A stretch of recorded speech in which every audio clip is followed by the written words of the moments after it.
Philippines અને જાવા જેવા દેશોની અંદર આ આમ્રપલ્લવનો શાક બનાવવાની અંદર ઉપયોગ થાય છે.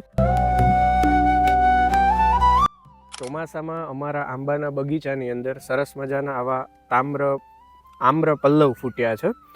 હવે આ આમ્રપલ્લવ જોવામાં ગુલાબી રંગના અને મસ્ત કોફી રંગના પણ હોય છે.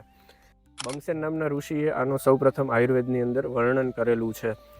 બંગસેન ઋષિ એવું કહે છે કે આના રસને વાટીને પક્વ અતિસારમાં પીવું જોઈએ, એટલે કે ઝાડાની અંદર આ સારો ફાયદો કરે છે. આને વાટીને આનો રસ લેવાથી પાચન સુધરે છે અને ઝાડા મટે છે.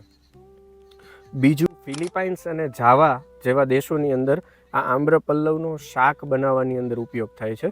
રેગ્યુલરલી આનું શાક એ લોકો ખાય છે. શા માટે? કારણ કે આની અંદર એસ્કોર્બિક એસિડ ભરપૂર માત્રામાં હોય છે. એસ્કોર્બિક એસિડ એટલે વિટામિન સી. આમ્રપલ્લવ છે એ વિટામિન સીનો ભરપૂર સ્ત્રોત છે અને વિટામિન સી છે એ તમારી ઇમ્યુનિટી એટલે કે રોગ પ્રતિકારક શક્તિ વધારવા માટે ખૂબ જ ઉપયોગી છે. માટે આવા વિટામિન સીથી ભરપૂર આમ્રપલ્લવનો શાક તરીકે ટ્રાય કરી જોવી જોઈએ. ફિલિપાઇન્સના અને જાવાના લોકો ખાય છે તો આપણે પણ શું કામ ન ખાઈ શકીએ. આને ચાખીને જોઈએ તો આનો સ્વાદ છે એ તુરો આવે છે અને આને સ્વાદની અંદર પાછળથી આંબાની સરસ સુગંધ પણ આવે છે. સ્વસ્થ રહો, આયુર્વેદમય રહો.